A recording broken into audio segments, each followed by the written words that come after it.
Hello दोस्तों, Awadhesh academy पर आपका स्वागत है। दोस्तों, पिछले करीब 20-25 सालों में भारत में जो कॉरपोरेट सेक्टर है, जो प्राइवेट अंडरटेकिंग्स हैं, जो प्राइवेट सेक्टर है, उसमें बहुत ज़्यादा वृद्धि हुई है, ग्रोथ हुई है। लिबरलाइजेशन स्कीम जब से 1991 में लाई गई, उसके बाद में हमने देखा कि बहुत सारी मल्टीनेशनल कंपनीज और बहुत सारी जो डोमेस्टिक प्राइवेट सेक्टर कंपनीज हैं, उसमें बहुत ज़्यादा ग्रोथ हुई। और आज की तारीख में अगर आप देखें तो जो आउटपुट है वो प्राइवेट सेक्टर्स में बहुत ज़्यादा बढ़ गया है। करीब करीब सारे सेक्टर्स में आप देखेंगे कि प्राइवेट सेक्टर्स काम कर रहे हैं। आज जो एम्प्लॉयमेंट अपॉर्चुनिटीज़ हैं वो भी प्राइवेट सेक्टर में सबसे ज़्यादा हैं।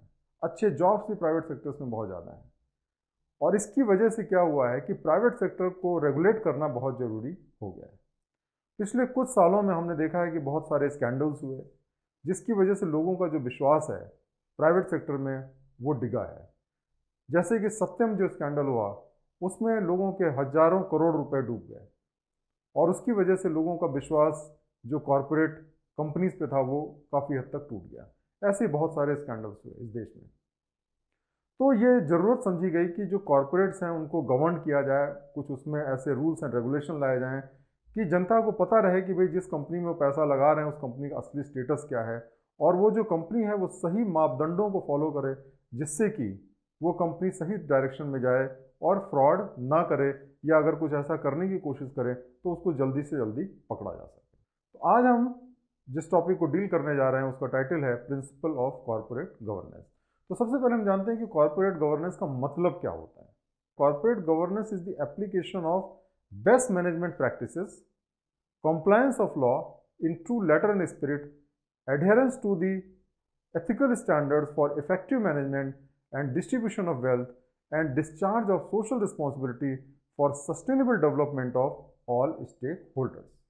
तो इसके अंदर क्या क्या जो बिंदु हैं वो हमारे सामने आते हैं। तो अगर हम इसको एनालाइज करें तो जो प्रिंसिपल है इसमें क्या क्या कंपोनेंट्स है ये हमको देखना पड़ेगा। पहला तो यह कि sustainable development of all stakeholder. Corporate को बहुत साल लग जाते हैं प्रॉफिट कमाने में, और उसमें जिसने जिसने भी अपना पैसा लगाया है, अपनी मेहनत लगाई है, उन सब का डेवलपमेंट होना जरूरी है, उनका फ़ायदा होना जरूरी है। एक तो ये इंपॉर्टेंट प्रिंसिपल। दूसरा, effective management and distribution of wealth. जो पैसा कॉरपोरेट कमाती है या प्राइवेट कंपनी कमाती है उसका प्रॉपरली डिस्ट्रीब्यूशन होना चाहिए जितने भी उसके स्टेक होल्डर्स हैं। Discharge of social responsibility. जो कॉरपोरेट है एक तरीके से एक इंसान की तरह आप मान सकते हैं, क्योंकि लीगल पर्सन भी हम इसको कहते हैं, तो उसकी एक सोशल रिस्पॉन्सिबिलिटी भी रहती है। वो सिर्फ पैसा कमाने के लिए एग्जिस्ट नहीं कर सकती है, उसको सोसाइटी के अंदर जो ऑब्लिगेशंस हैं उसको भी फुलफिल करना है, तो वो उसको भी फुलफिल करें। Application of best management practices. ऐसी मैनेजमेंट प्रैक्टिसेस हों जिसमें कि फ्रॉड करने का, धोखाधड़ी करने का कोई स्कोप नहीं हो, तो उसके लिए गवर्नमेंट ने कुछ कॉरपोरेट लॉज में भी संशोधन किए हैं। Compliance of law in letter and spirit. देखिए, अगर कानून को तोड़ करके कोई कंपनी पैसा बना रही है या प्रॉफिट बना रही है तो वो भी एक्सेप्ट नहीं किया जा सकता। इसलिए कॉरपोरेट की जिम्मेदारी है कि जितने कानून हैं, टैक्स लॉज हैं, उन सबको फॉलो करे और उसके बाद में जो प्रॉफिट बनाना है वो बनाए। और उसी तरीके से कॉरपोरेट की जिम्मेदारी है कि जो एथिकल स्टैंडर्ड्स हैं उसको वो स्टिक करें। तो इस तरीके से हमने देखा कि ये जो प्रिंसिपल्स हैं ये बेसिकली इन कैटेगरीज में डाले जा सकते हैं। अब जो पर्पस होता है कॉर्पोरेट गवर्नेंस का, देखिए क्या होता है। पर्पस जो है कॉर्पोरेट गवर्नेंस का, देखिए ये होता है कि जो शेयर होल्डर है वो ये चाहता है कि भाई हमारी कंपनी ज़्यादा से ज़्यादा प्रॉफिट बनाए, और जो सोसाइटी चाहती है कि हम कोई भी चीज़ जो है हमको बेस्ट प्राइस पे मिले और एक रिलायबल चीज़ मिले, एक अच्छी चीज़ मिले, और जो भी आदमी ये बिजनेस कर रहा है वो कानून के दायरे में रह के करे। और इस तरीके से क्या होता है कि जो एक शेयर होल्डर का कंसर्न है प्रॉफिट बनाने का, उसके साथ में और भी बहुत से लोग जुड़े रहते हैं कॉर्पोरेट्स के साथ में, जिनको कि हम कॉर्पोरेट का डिफरेंट शेयर होल्डर्स या स्टेक होल्डर्स कह सकते हैं।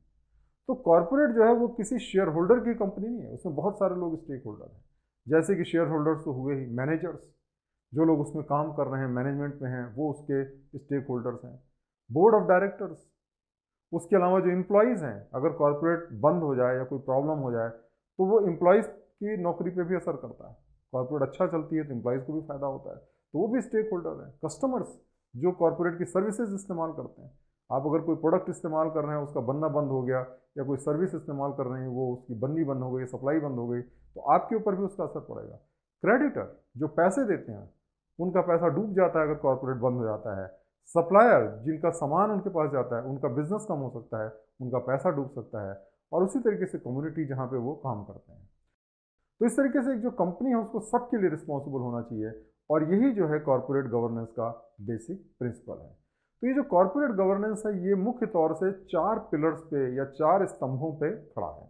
और ये जो स्तंभ हैं वो हैं अकाउंटेबिलिटी, फेयरनेस, ट्रांसपेरेंसी और इंडिपेंडेंस। तो ये क्या चीज़ें होती हैं इसके बारे में हम जानते हैं। सबसे पहले हम जानते हैं अकाउंटेबिलिटी के बारे में। अकाउंटेबिलिटी का मतलब यह है कि जो मैनेजमेंट है वो बोर्ड के लिए रिस्पॉन्सिबल है, और जो बोर्ड है वो शेयर होल्डर के लिए रिस्पॉन्सिबल है, क्योंकि शेयर होल्डर जो है वो बोर्ड को अपॉइंट करते हैं, और बोर्ड की रिस्पॉन्सिबिलिटी शेयर होल्डर पे रहती है, और बोर्ड का काम होता है अल्टीमेट गवर्नेंस करना, इसलिए मैनेजमेंट को बोर्ड के लिए रिस्पॉन्सिबल होना चाहिए। दूसरा फेयरनेस। फेयरनेस का मतलब देखिए ये है कि जितने भी शेयर होल्डर हैं उनके जो राइट्स हैं, उन्होंने अपना पैसा लगाया, वो राइट्स जो हैं वो सिक्योर होने चाहिए, वो प्रोटेक्ट होने चाहिए। और जो भी शेयर होल्डर है, चाहे छोटा शेयर होल्डर हो, बड़ा शेयर होल्डर हो, उसको बराबरी का दर्जा मिले, और जो भी प्रॉफिट कंपनी कमा रही है वो प्रॉपर तरीके से सब में डिस्ट्रीब्यूट किया जाए। और अगर उनकी कोई तकलीफ़ें हैं तो एक मैकेनिज्म होना चाहिए जिससे कि वो तकलीफ़ों को एड्रेस किया जा सके। जो तीसरा इंपॉर्टेंट प्रिंसिपल है वो है ट्रांसपेरेंसी। देखिए, कंपनी जो है वो जो काम करती है उसकी जानकारी कुछ लोगों को ही रहती है जो कंपनी में काम कर रहे हैं, लेकिन जो पैसा है वो बहुत लोगों का है। और स्टेक होल्डर जैसा कि हमने देखा बहुत सारे लोग रहते हैं, तो सबको ये पता रहना चाहिए कि भाई कंपनी में हो क्या रहा है, उसका असली स्टेटस क्या है, उसकी फाइनेंशियल स्टेटस क्या है। तो इस वजह से जो ट्रांसपेरेंसी प्रिंसिपल है उसका मतलब ये होता है कि जो भी इंफॉर्मेशन है कंपनी से रिलेटेड, किसी भी मैटर से रिलेटेड, चाहे वो फाइनेंशियल हो, चाहे वो परफॉर्मेंस से रिलेटेड हो, चाहे ओनरशिप से रिलेटेड हो, चाहे कॉर्पोरेट गवर्नेंस से रिलेटेड हो, सारे मैटर्स में जो भी कंपनी से रिलेटेड इंफॉर्मेशन है वो डिस्क्लोज की जाए, ताकि हर व्यक्ति जो कि कंपनी से जुड़ा हुआ है उसको पता चले कि ये कंपनी का स्टेटस क्या है। और फाइनली इंडिपेंडेंस, क्योंकि कंपनी में ऐसा ना हो कि एक दूसरे से सब जो है वो कुछ लिमिटेड लोग जो कंपनी में काम करते हैं वो सारी इंफॉर्मेशन दबा के रखें, और कोई ऐसा बाहर का कोई एजेंसी ना हो जिसको कि पता चल सके कि कंपनी में क्या हो रहा है। इसलिए कुछ इंडिपेंडेंट डायरेक्टर्स का अपॉइंट किया जाता है, कुछ इंडिपेंडेंट एडवाइजर्स को अपॉइंट किया जाता है, जिन पे कंपनी का इन्फ्लुएंस नहीं होता है, और वो इस बात को इंश्योर करते हैं कि कंपनी का जो काम हो रहा है वो ठीक तरीके से हो रहा है, और वो इंडिपेंडेंटली रिपोर्ट कर सकते हैं अगर कोई भी गड़बड़ वहाँ पे हो रहा है। तो इंडिपेंडेंस की ज़रूरत है कुछ लोगों की, ताकि जो कंपनी के अंदर कुछ गड़बड़ होते हैं तो उसको आसानी से वो बाहर आ सकें। तो इस तरीके से आज हमने जाना कॉर्पोरेट गवर्नेंस के बेसिक प्रिंसिपल्स के बारे में। कॉर्पोरेट गवर्नेंस क्या होती है, कौन उसके स्टेक होल्डर्स होते हैं, और कौन से पिलर्स पे जो है कॉर्पोरेट गवर्नेंस खड़ा है। कंपनीज एक्ट में कॉर्पोरेट गवर्नेंस के बारे में बहुत सारे प्रोविजंस किए गए हैं, और उसके बारे में हम आगे जानेंगे। बहुत बहुत धन्यवाद ये वीडियो देखने के लिए।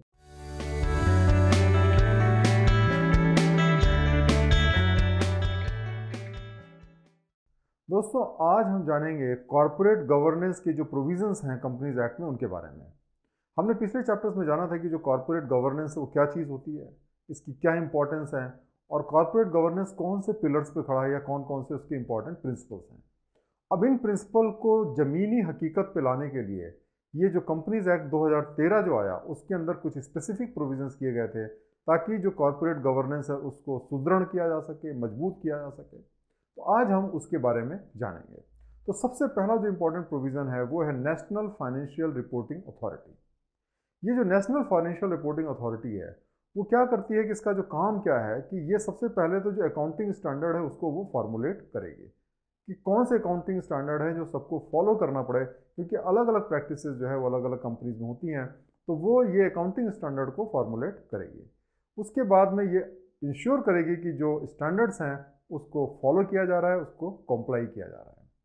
इसके अलावा उसके पास में ये पावर होगी कि वो जो प्रोफेशनल्स हैं, इंक्लूडिंग जो चार्टर्ड अकाउंटेंट या उनकी कंपनीज हैं, उनके खिलाफ में अगर कोई मिसकंडक्ट वो करते हैं तो उसको वो इन्वेस्टिगेट कर सके। गवर्नमेंट ऑफ इंडिया ने यूनियन कैबिनेट के द्वारा मार्च 1, 2018 में NFRA या नेशनल फाइनेंशियल रिपोर्टिंग अथॉरिटी को अप्रूव कर दिया है, और उसको जो है फाइनेंशियल ऑडिट बड़ी बड़ी कंपनीज की करने के लिए ऑथराइज किया गया है। इसके अंदर एक चेयरमैन होगा और 3 फुल टाइम मेंबर होंगे और एक सेक्रेटरी होगा। तो इस तरीके से NFRA जो है उसका कॉन्स्टिट्यूशन हो गया है और उम्मीद की जानी चाहिए कि ये पूरी तरीके से अपना काम करना शुरू कर देगी। दूसरा जो इंपॉर्टेंट प्रोविज़न है वो है ऑडिट और ऑडिटर से रिलेटेड। ऑडिटर जो है हर कंपनी को अपॉइंट करना मैंडेटरी है, ज़रूरी है। और जो लिस्टेड कंपनीज हैं उनके अंदर जो ऑडिटर्स होंगे या इंडिविजुअल जो ऑडिटर्स होंगे उनका टर्म जो है वो 5 साल के लिए उनको अपॉइंट किया जा सकता है। जब ऑडिटर्स जो है अपना 5 साल का टर्म पूरा कर लेंगे तो वो दोबारा रीअपॉइंट नहीं किए जाएंगे अगले 5 सालों तक। ऑडिटर्स जो है उसको ये अधिकार दिया गया है कि उसके पास में सारे डॉक्यूमेंट्स या अकाउंट्स को कंपनी को प्रोड्यूस करना पड़ेगा, क्योंकि उसके बिना वो ऑडिट नहीं कर सकता है। तो सारे डॉक्यूमेंट्स को प्रोड्यूस करना जरूरी है। जैसे कि आपने अगर याद हो तो सत्यम केस में जो फ्रॉड हुआ था उसमें ऑडिटर्स ने ये तर्क दिया कि हमें सारे डॉक्यूमेंट्स प्रोड्यूस नहीं किए गए। तो गवर्नमेंट ने कहा है कि ऑडिटर की रिस्पॉन्सिबिलिटी है कि जो डॉक्यूमेंट चाहे वो देखे और कंपनी की रिस्पॉन्सिबिलिटी के सारे डॉक्यूमेंट प्रोड्यूस करे, जिसके बेसिस पे ऑडिट अपनी रिपोर्ट कर सके। ऑडिटर जो है अगर ये पाता है कि कोई भी फ्रॉड किसी ऑफिसर के द्वारा किया गया है या किसी एम्प्लॉई के द्वारा किया गया है तो ये उसकी जिम्मेदारी है कि वो उसको संज्ञान में लाए और उसको खिलाफ में एक्शन लिया जा सके। और ये भी जो है इसमें प्रोवाइडेड है कि जो ऑडिटर है वो किसी भी और तरीके की सर्विस जो है कंपनी को नहीं देगा, सिर्फ ऑडिट का काम करेगा। जैसे बैंकिंग सर्विसेज हैं या फाइनेंशियल सर्विसेज हैं, इस तरीके की कोई भी सर्विसेज जो है वो कंपनी को नहीं देगा और वो सिर्फ ऑडिट पे ही वो फोकस रखेगा। और इसका पर्पज़ ये है कि अगर किसी और माध्यम से उसको पैसा मिलने लगे तो हो सकता है कि उसका जो विचार हो वो जो है निरपेक्ष न रह जाए। तीसरा जो इंपॉर्टेंट प्रोविज़न है कंपनीज एक्ट में वो डायरेक्टर से रिलेटेड है। देखिए, जो डायरेक्टर जो कंपनी के एम्प्लॉय रहते हैं वो इंडिपेंडेंट तरीके से काम नहीं कर पाते हैं, क्योंकि उनको एक रेगुलर सैलरी मिलती है और उनका इंटरेस्ट रहता है कि वो कोई ऐसा काम ना करें जिससे उनको निकाला जा सके। इसीलिए ये प्रोविज़न किया गया है कि कम से कम 1/3 जो डायरेक्टर होंगे किसी कंपनी के वो जो है इंडिपेंडेंट डायरेक्टर होने चाहिए और जो 2/3 डायरेक्टर्स होंगे वो प्रोपोर्शनेट रिप्रेजेंटेशन की बेसिस पे सेलेक्ट किए जाएंगे। जो इंडिपेंडेंट जो डायरेक्टर्स हैं उनसे ये उम्मीद की जाती है कि वो उस कंपनी के कॉन्शियस कीपर होंगे और वो कंपनी में जो भी गड़बड़ी हो रही है उसको वो पब्लिक डोमेन में लेके आएंगे। और जो इंडिपेंडेंट डायरेक्टर्स हैं उनको कोई सैलरी नहीं दी जा सकती, लेकिन उनको रिम्यूनरेशन जैसे आने के लिए एक पर्टिकुलर मीटिंग अटेंड करने के लिए कुछ पेमेंट किया जा सकता है और जो उनके खर्चे हुए हैं उसका रिएम्बर्समेंट उनको किया जा सकता है। और ऐसा इसलिए किया गया है कि वो अपनी इंडिपेंडेंस को बरकरार रख सकें। वो 5 साल तक होल्ड कर सकते हैं ऑफिस और 2 कॉन्जिक्यूटिव टर्म जो है उससे ज़्यादा ऑफिस वो होल्ड नहीं कर सकते हैं। इसके अतिरिक्त कंपनीज लॉ में एक बहुत इंपॉर्टेंट प्रोविज़न है, वो है ऑडिट कमेटी का। ये जो ऑडिट कमेटी है ये प्रोवाइड किया गया है कि कोई भी जो लिस्टेड कंपनी है अगर वो इन क्राइटेरिया को फुलफिल करती है तो उसको ऑडिट कमेटी अपॉइंट करना पड़ेगा। और वो क्राइटेरिया क्या है कि कोई भी पब्लिक कंपनी जिसका पेड अप कैपिटल जो है वो 10 करोड़ से ज़्यादा है या कोई भी पब्लिक कंपनी जिसका की जो टर्नओवर है वो 100 करोड़ से ज़्यादा है। तो अगर ऐसा होता है तो उसको एक ऑडिट कमेटी का अपॉइंटमेंट करना जरूरी होगा। ऑडिट कमेटी के अंदर कम से कम जो है 3 मेंबर्स होने चाहिए, 3 इंडिपेंडेंट डायरेक्टर्स होने चाहिए और उसमें से कम 2 ऐसे लोग होने चाहिए जो कि फाइनेंशियल स्टेटमेंट को अच्छे तरीके से पढ़ सकते हैं और समझ सकते हैं। और जो ऑडिट कमेटी है उसको ये पावर दी गई है कि वो कोई भी मैटर जो है वो इन्वेस्टिगेट कर सकती है और वो बोर्ड को रिपोर्ट कर सकती है। कई बार ऐसा होता है कि जो कंपनी के अंदर जो पैसा है उसको धीरे धीरे करके जो उसके डायरेक्टर हैं वो उसको साइफन ऑफ कर देते हैं, निकाल देते हैं, क्योंकि वो क्या करते हैं कि अपने ही रिश्तेदारों को कॉन्ट्रैक्ट दे देते हैं जिससे कि वो पैसा बाहर धीरे धीरे करके निकल जाता है। इसलिए कंपनीज लॉ के अंदर या कंपनीज एक्ट के अंदर जो है वो रिलेटेड पार्टी ट्रांजैक्शन से रिलेटेड कुछ नियम बनाए गए हैं।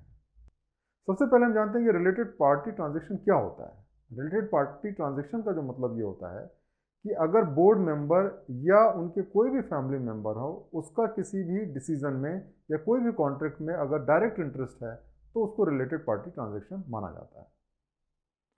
और ये प्रोवाइड किया गया है कि अगर रिलेटेड पार्टी ट्रांजैक्शन हो रहा है तो उसके लिए प्रायर अप्रूवल होना चाहिए जनरल बॉडी मीटिंग में शेयर होल्डर्स की, अगर उसका अमाउंट जो है पर्टिकुलर अमाउंट से ज़्यादा है।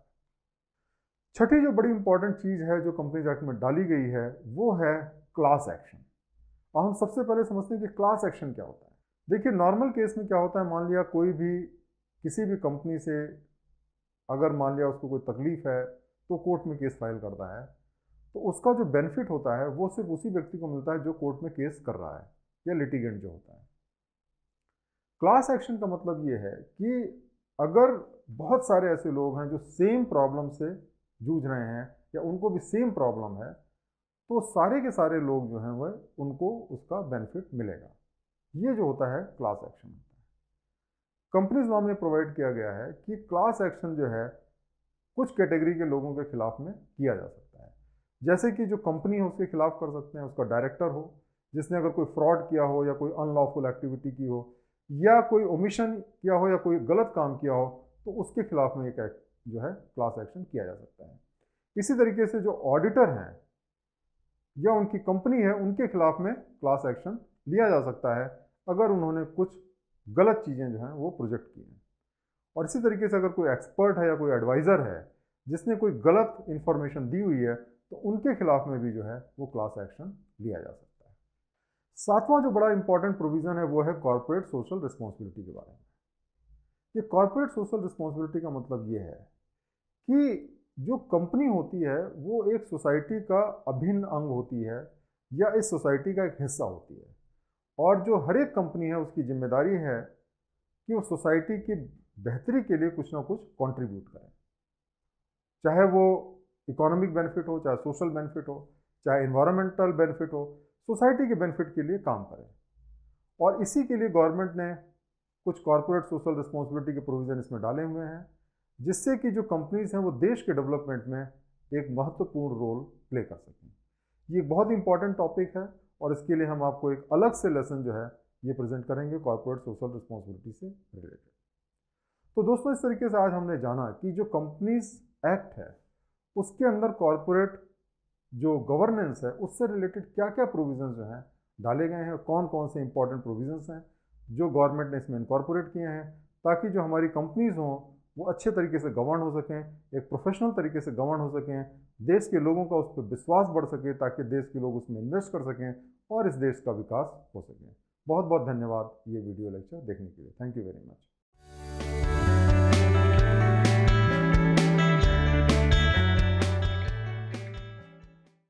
दोस्तों हमने अभी तक सीखा कि कॉर्पोरेट गवर्नेंस क्या होता है, क्या इंपॉर्टेंट प्रिंसिपल्स हैं, कौन से पिलर्स पे जो है कॉर्पोरेट गवर्नेंस खड़ा है। हमने ये भी जाना कि जो कंपनीज एक्ट 2013 है उसमें कॉर्पोरेट गवर्नेंस से रिलेटेड कौन कौन से प्रोविजंस डाले गए हैं।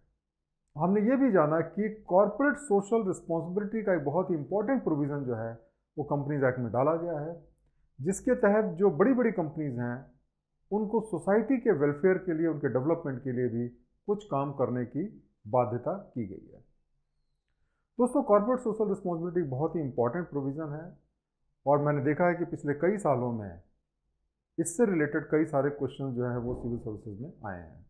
तो कृपया इस चैप्टर उसको अच्छी तरीके से स्टडी करें और ये ध्यान रखें कि इसको आप कैसे जो है जो केस स्टडीज़ आएंगी या जो स्पेसिफिक क्वेश्चंस आएंगे उनको आंसर करने में उसको आप कैसे इस्तेमाल करेंगे। तो आज हम जानते हैं कॉर्पोरेट सोशल रिस्पॉन्सिबिलिटी प्रोविजंस के बारे में। सबसे पहले ये जानते हैं कि कॉर्पोरेट सोशल रिस्पॉन्सिबिलिटी या CSR जो है उसका स्कोप क्या है। क्या ये सारे कंपनीज के लिए एप्लीकेबल है? नहीं, CSR प्रोविजंस सारे कंपनीज के लिए एप्लीकेबल नहीं, केवल बहुत बड़ी बड़ी कंपनीज के लिए एप्लीकेबल हैं। और इसके अंदर वो कंपनीज आती हैं जिनके की जो नेट वर्थ है वो 500 करोड़ रुपए से ज़्यादा हो, या फिर उनका जो टर्नओवर है वो 1000 करोड़ रुपए से ज़्यादा हो, या जो उनका जो नेट प्रॉफिट है वो 5 करोड़ रुपए से ज़्यादा हो। इसमें सबसे पहले जो ज़रूरी चीज़ ये है कि हर एक जो ऐसी कंपनी है जो CSR के एम्बिट में आती है उसको एक CSR कमेटी बनानी पड़ेगी या कॉर्पोरेट सोशल रिस्पॉन्सिबिलिटी कमेटी बनानी पड़ेगी, और जो कमेटी होगी उसकी जो जिम्मेदारी है वो इस तरीके से होगी।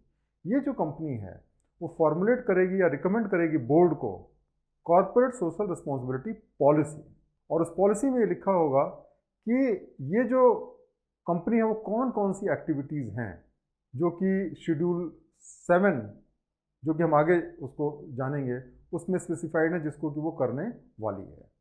वो कंपनी को रिकमेंड करेगी कि कितना एक्सपेंडिचर जो है उसमें करने की ज़रूरत है, और उसके बाद में जो CSR पॉलिसी है उसको वो मॉनिटर करेगी और उसको बोर्ड में रिपोर्ट करेगी, उसकी जो भी प्रोग्रेस होगी।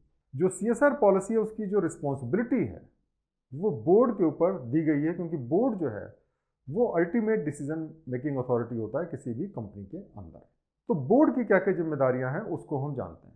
सबसे पहले उसकी जिम्मेदारी ये है कि जो CSR पॉलिसी बनाई है उसको वो अप्रूव करे, और उसके बाद में जो CSR पॉलिसी के जो कंटेंट्स हैं वो सारे स्टेक होल्डर्स को बताया जाए और उसको कंपनी के वेबसाइट पे भी डाला जाए। उसके बाद ये बोर्ड की जिम्मेदारी है कि ये जो सारी एक्टिविटीज़ हैं वो कंपनी सही तरीके से इम्प्लीमेंट करे, और बोर्ड को ये इंश्योर करना चाहिए कि कंपनी जो है वो कम से कम 2% जो प्रॉफिट है वो इस पे स्पेंड करे CSR एक्टिविटी में। ये 2% का जो प्रॉफिट है कैलकुलेट किया जाता है पिछले 3 साल के जो प्रॉफिट होते हैं उसका एवरेज लेकर के कैलकुलेट किया जाता है, और उसका 2% उनको खर्चा करना होता है। जो कंपनीज़ हैं उनको ये कहा गया है कि वो जो लोकल एरिया हो, जो आसपास में उनके एरिया हो, उसको वो प्रेफरेंस दें जहाँ पे वो काम कर रही हैं। और अगर कंपनी ये जो 2% का जो पैसा है अगर उसको खर्चा करने में असमर्थ रहती है तो ये बोर्ड की जिम्मेदारी है कि वो कारण बताए कि किस कारण से वो पैसा खर्चा नहीं हुआ है। अब हम जानते हैं कि कौन कौन सी ऐसी एक्टिविटीज़ हैं जो कि CSR के दायरे में आती हैं जिसको कि कंपनीज को करने की ज़रूरत है। सबसे पहली जो ज़रूरत है वो है eradicating extreme hunger and poverty. जैसा कि हम जानते हैं कि हमारे देश में अभी भी बहुत से लोग हैं जो गरीबी के नीचे रहते हैं, जिनको भुखमरी से सामना करना पड़ता है। तो ये सबसे पहली प्रायोरिटी है कि उन लोगों की भलाई के लिए कुछ काम किया जाए। उसी तरह एजुकेशन के प्रमोशन के लिए कंपनीज को पैसा खर्चा कर सकती हैं। जेंडर इक्वालिटी या वुमेन एम्पावरमेंट के लिए भी कंपनी पैसा खर्चा कर सकती है। इसके अलावा चाइल्ड मोर्टेलिटी, ये हमारे देश का अभी भी एक मेजर इशू है, क्योंकि बहुत से बच्चे जो हैं वो डेथ हो जाती है क्योंकि उनको प्रॉपर ट्रीटमेंट नहीं मिलता है, प्रॉपर चाइल्ड केयर नहीं मिलता है, तो उसमें वो पैसा खर्चा कर सकती हैं। फिर इन्वायरमेंटल सस्टेनेबिलिटी एक बहुत इंपॉर्टेंट इशू है जिस पे वो पैसा खर्चा कर सकती हैं, क्योंकि जैसे जैसे हमारे देश का डेवलपमेंट हो रहा है, इन्वायरमेंट का डिग्रेडेशन हो रहा है, और उसको सस्टेन करने के लिए, उसको बचाने के लिए भी कंपनीज पैसा खर्चा कर सकती हैं। उसके बाद में कंपनी खर्चा कर सकती हैं वोकेशनल स्किल को बढ़ाने के लिए। वोकेशनल स्किल जिसमें कि लोगों को ट्रेन किया जाता है छोटी छोटी स्किल्स डेवलप करने के लिए, जिससे उनको तुरंत नौकरियां मिल सकती हैं, तो इसके डेवलपमेंट पे भी वो पैसा खर्चा कर सकती हैं। वो पैसा खर्चा कर सकती हैं सोशल बिजनेस प्रोजेक्ट्स पे भी। उसके अलावा जो आर्म फोर्स होते हैं, उनके जो वेटरन्स हैं या वॉर विडोज़ हैं या उनके डिपेंडेंट हैं, उसके वेलफेयर से रिलेटेड अगर कोई स्कीम हो तो उस पर भी वो पैसा खर्चा कर सकती हैं। CSR के अंदर आप जो रूरल स्पोर्ट्स हैं, नेशनल रिकॉग्नाइज्ड स्पोर्ट्स हैं, पैरालंपिक स्पोर्ट्स हैं या ओलंपिक स्पोर्ट्स हैं, उनके प्रमोशन के लिए भी आप पैसा खर्चा कर सकते हैं। इसके अलावा आजकल जो बड़े बड़े इंस्टीट्यूशंस हैं, IITs हैं, NITs हैं, वहाँ गवर्नमेंट ने बहुत सारे इंक्यूबेटर सेल्स बनाए गए हैं जो कि एंटरप्रेन्योरशिप को प्रमोट करते हैं, स्टार्टअप्स को प्रमोट करते हैं। तो वहाँ पर भी जो है कंपनीज पैसा खर्चा कर सकती हैं। इसके अलावा वो PM के नेशनल रिलीफ फंड में कंट्रीब्यूट कर सकती हैं, रूरल डेवलपमेंट प्रोजेक्ट्स में कंट्रीब्यूट कर सकती हैं, और स्लम एरिया डेवलपमेंट में भी वो कंट्रीब्यूट कर सकती हैं। तो इस तरीके से ये जितनी भी एक्टिविटीज़ हैं, वो सारी एक्टिविटीज़ में से कोई भी एक्टिविटी जिसमें वो चाहें वो 2% का पैसा उसमें लगा सकती हैं और अपनी जो कॉर्पोरेट सोशल रिस्पॉन्सिबिलिटी है उसको वो पूरा कर सकती हैं। तो इस तरीके से दोस्तों आज हमने जाना कि कॉर्पोरेट सोशल रिस्पॉन्सिबिलिटी क्या होता है, कौन कौन सी कंपनीज पे एप्लीकेबल होता है, कौन कौन सी एक्टिविटीज़ जो हैं वो कॉर्पोरेट सोशल रिस्पॉन्सिबिलिटी के दायरे में आती हैं, उसमें बोर्ड की क्या रिस्पॉन्सिबिलिटी है। इन सारी चीज़ों के बारे में हमने जाना। ये बहुत ही इंपॉर्टेंट चैप्टर है, इसको आप ध्यान से पढ़ें और जो भी क्वेश्चंस आपके सिविल सर्विसेज पेपर्स में आए हैं उनको पढ़ें और उसको सॉल्व करें। बहुत बहुत धन्यवाद ये वीडियो देखने के लिए।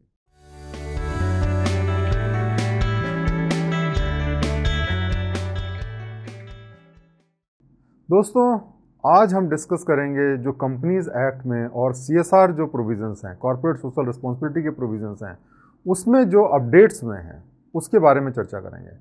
क्योंकि जो पिछला 1 साल गया उसके अंदर काफ़ी सारे चेंजेस जो हैं इनमें किए गए हैं, तो आज हम उसके बारे में जानेंगे। तो सबसे पहले हम जानते हैं कि जो CSR के प्रोविजंस थे उसके लिए कोई स्ट्रिक्ट पेनाल्टी नहीं थी पहले, और जो जनरल पेनाल्टी थी वो बहुत ही ज़्यादा लीनियंट थी और उसका असर जो है वो कॉरपोरेट्स पे नहीं होता था। तो जो जनरल पेनाल्टीज़ थी आपके कंपनीज एक्ट में वही CSR पे लगती थी। तो वो पेनाल्टीज़ क्या थी?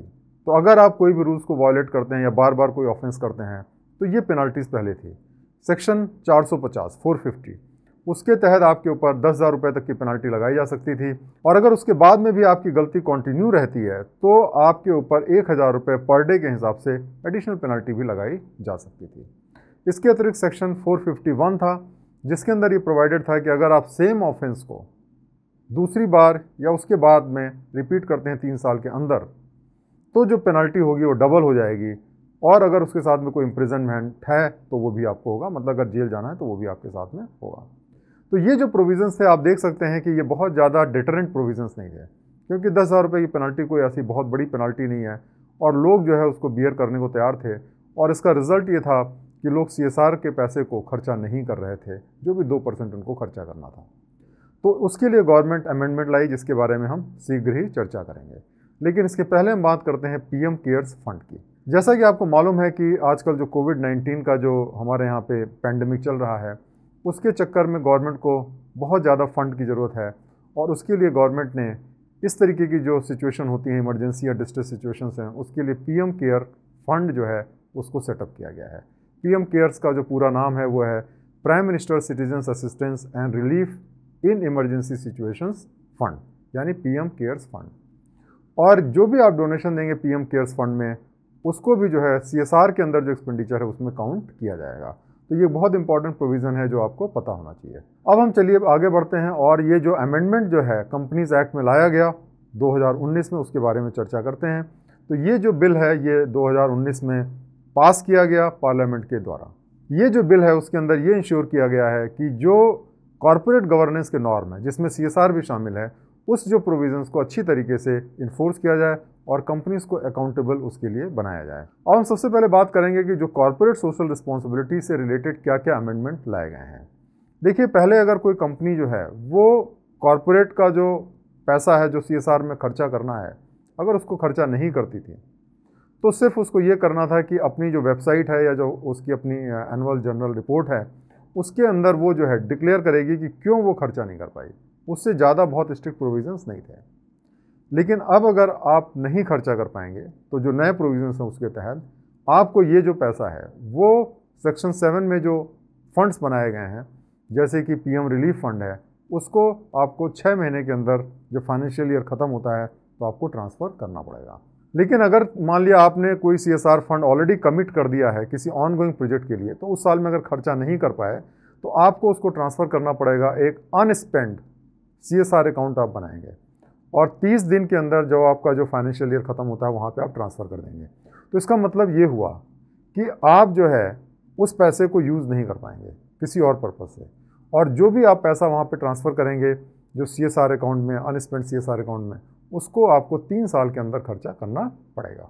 अब वो जो आपका पैसा उसके अंदर जो फंड है वो अगर फिर भी खर्चा नहीं हो पाता है तो फिर आपको उसको सेक्शन 7 के अंदर जो आपके फंड्स बनाए गए हैं जैसे PM रिलीफ फंड है उसके अंदर आपको उस पैसे को ट्रांसफ़र करना पड़ेगा। सबसे बड़ी बात यह है कि इस जो अमेंडमेंट के तहत जो लोग भी CSR में फंड खर्चा नहीं करेंगे उनके ऊपर बड़ी स्ट्रिक्ट पेनाल्टी का प्रोविज़न डाला गया है। पहले कोई भी स्पेसिफिक पेनाल्टी नहीं थी और सिर्फ जनरल पेनाल्टी लगती थी जिसके बारे में हमने पहले डिस्कस किया, और वो जनरल पेनाल्टी जो है इतनी कम थी कि उसका बहुत ज़्यादा असर लोगों पे नहीं होता था।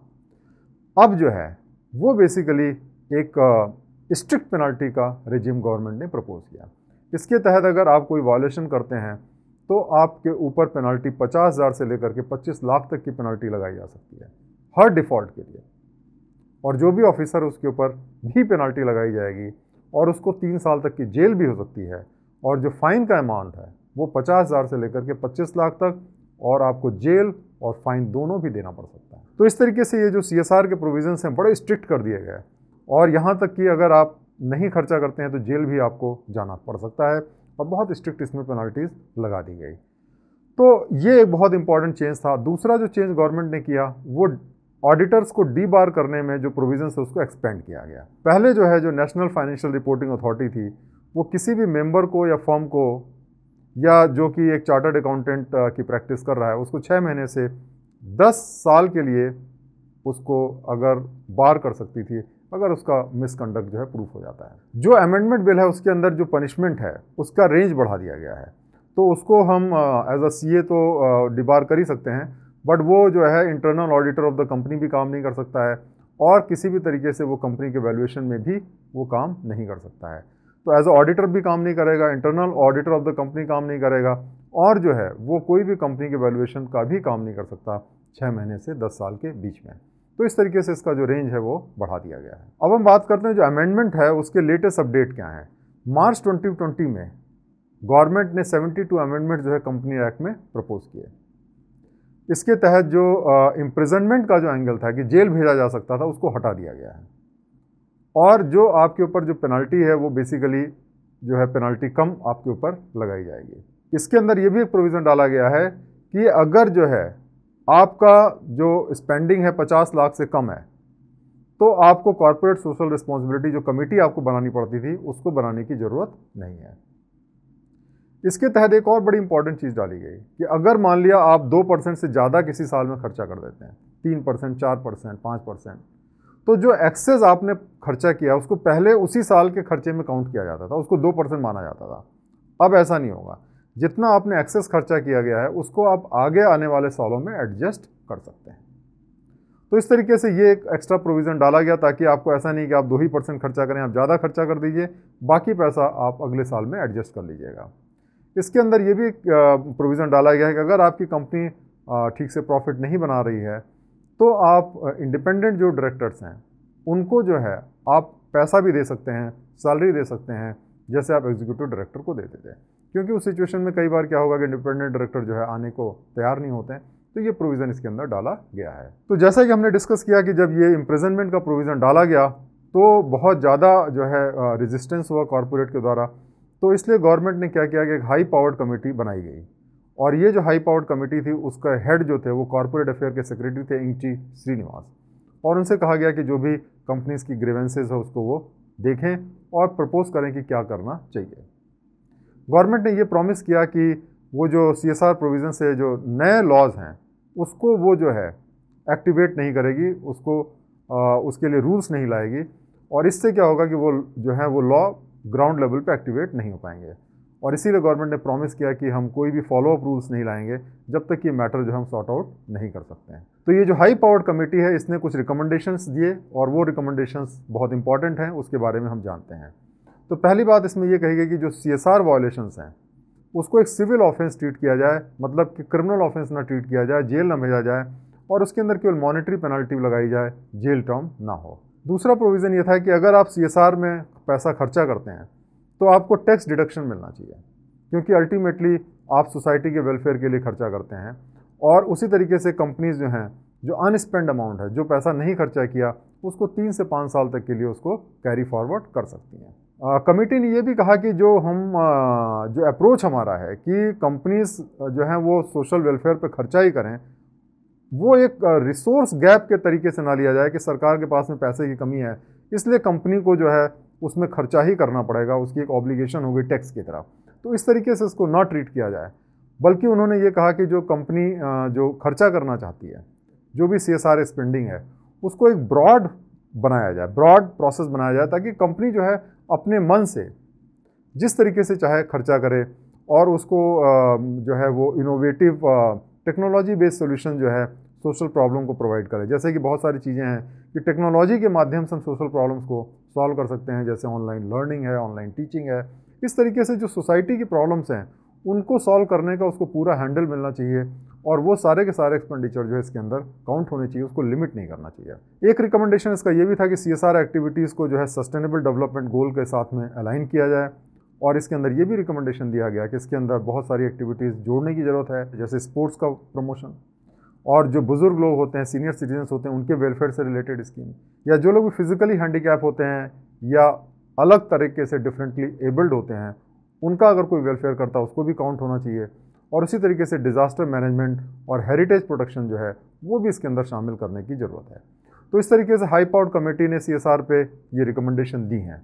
तो दोस्तों आज हमने जो है CSR में जो चेंजेस किए गए हैं, कंपनीज एक्ट में जो चेंजेस किए गए हैं उसके बारे में जाना।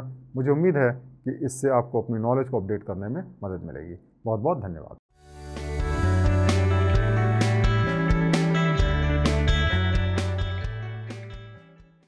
दोस्तों जो कॉर्पोरेट सोशल रिस्पॉन्सिबिलिटी है, जो प्रोविज़न जो है कंपनीज एक्ट में है, और जो गांधी जी ने एक ट्रस्टीशिप का कॉन्सेप्ट दिया था, इन दोनों के बीच में बहुत सारी समानताएं हैं।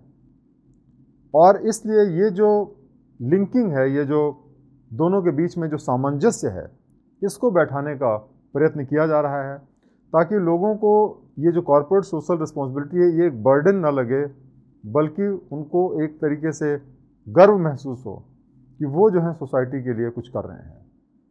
तो रिसेंट टाइम में जो CSR और जो ट्रस्टीशिप है, इसके बीच में जो लिंकेज है उसके बारे में आज हम चर्चा करेंगे। तो सबसे पहले हम बात करते हैं नेशनल CSR अवार्ड्स की, जो कि अभी रिसेंटली शुरू किए गए हैं। अक्टूबर 2019 में जो हमारे भारत के राष्ट्रपति हैं, उन्होंने first national corporate social responsibility award या CSR अवार्ड की घोषणा की और कई कंपनियों को ये अवार्ड दिए गए। जब वो अवार्ड दे रहे थे तो प्रेसिडेंट ने इस बात को कहा कि जो CSR है उसके अंदर जो भी कंपनीज करती हैं, वो एक तरीके से जो गांधी जी ने ट्रस्टीशिप का कॉन्सेप्ट दिया था उसका मैनिफेस्टेशन है, या उसका एक तरीके से जो प्रैक्टिकल एप्लीकेशन है। इसके बाद प्रेसिडेंट ने यह भी अनाउंस किया कि नेशनल CSR अवार्ड हर साल गांधी जयंती के दिन दिए जाएंगे 2 अक्टूबर को, ताकि गांधी जी की जो विचार है, गांधी जी की जो कल्पना थी ट्रस्टीशिप को, उसको हम आगे बढ़ाएं और उसकी वजह से लोगों को मोटिवेट करें कि CSR में बढ़ चढ़ करके वो हिस्सा लें। अब जानते हैं कि जो गांधी जी का जो व्यू था वो ट्रस्टीशिप के बारे में क्या था।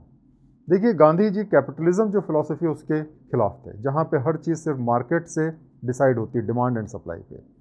लेकिन वो जो सोशलिज्म उस समय था या जो कम्युनिज्म था, उसको भी वो सपोर्ट नहीं करते थे, क्योंकि उसके अंदर सारी की सारी जो वेल्थ थी अमीरों के पास में, उसको छीन करके और सारी की सारी वेल्थ जो है वो आपकी सरकार की हो जाती, तो सरकार सारी की सारी चीज़ें करती थी, इंडिविजुअल के कोई राइट्स नहीं होते थे।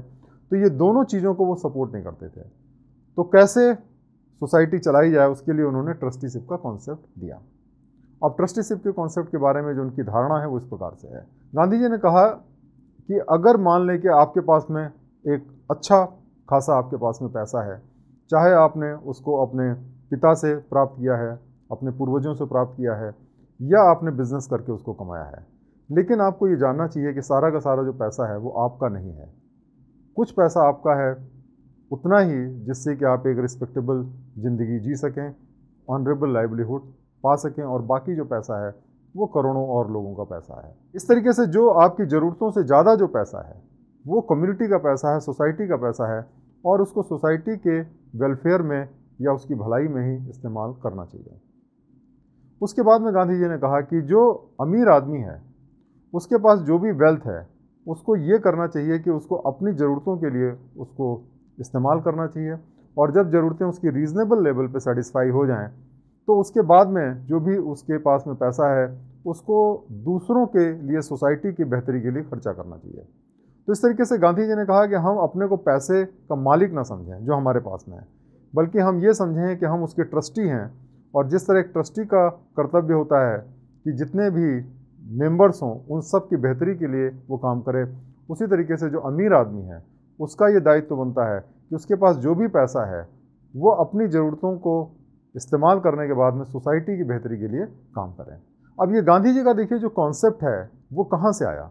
उसके लिए जो हमारे जैन रिलीजन में और हिंदू रिलीजन में एक जो कॉन्सेप्ट है जिसको हम कहते हैं अपारिग्रह, अपारिग्रह से कॉन्सेप्ट आया है। अब अपारिग्रह देखिए क्या होता है। अपारिग्रह का मतलब ये होता है कि हमें बहुत ज़्यादा पैसा या प्रॉपर्टी बनाने की इच्छा नहीं रखनी चाहिए, बहुत ज़्यादा प्रॉपर्टी एक्वायर नहीं करनी चाहिए, इकट्ठा नहीं करनी चाहिए।